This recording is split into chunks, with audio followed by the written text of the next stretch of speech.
l'imagerie africaine, et camerounaise en particulier, nous amène à penser qu'il faille constituer une épargne pour réaliser son projet immobilier. Alors que le système bancaire semble nous proposer d'autres possibilités, en confrontant l'idée d'une épargne et celle d'un accompagnement bancaire. Dans la réalisation de son projet immobilier, on se pose la question de savoir, quand doit-on prendre la décision d'acheter un terrain et construire son projet immobilier?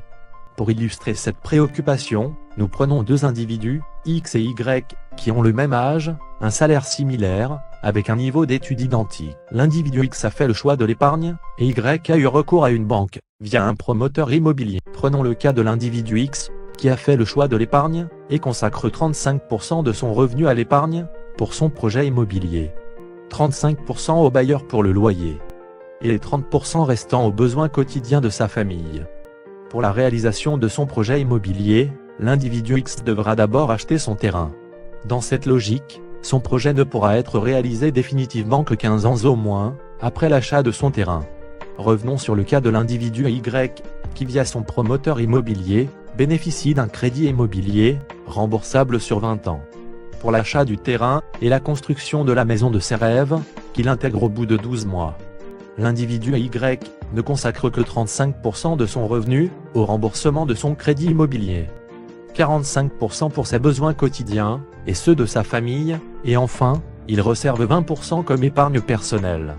En conséquence, concernant l'individu X, le choix de l'épargne pour la réalisation de la maison de ses rêves lui a pris toute une vie, avec toutes les restrictions possibles. Il s'est retrouvé à payer 2 loyers. Le premier loyer étant celui de la maison qu'il occupait en location avec sa famille, et le second en épargne pour sa future maison. Il a vécu dans des conditions d'indécence, car il faisait face à la misère, aux maladies, la promiscuité, des restrictions dans le choix éducatif pour ses enfants, etc. Leur espérance de vie était réduite. Il finit par occuper la maison de ses rêves 20 ans après, quand ses enfants ont déjà quitté la maison pour avoir leur indépendance et construire leur propre foyer. D'autre part, l'individu Y, qui intègre sa maison 12 mois après avoir bénéficié du crédit immobilier, voit ses enfants naître, grandir dans la maison de ses rêves. Il jouit d'une qualité de vie décente et agréable, il a fait le choix, pour ses enfants d'une éducation de qualité, et il a une vie épanouie.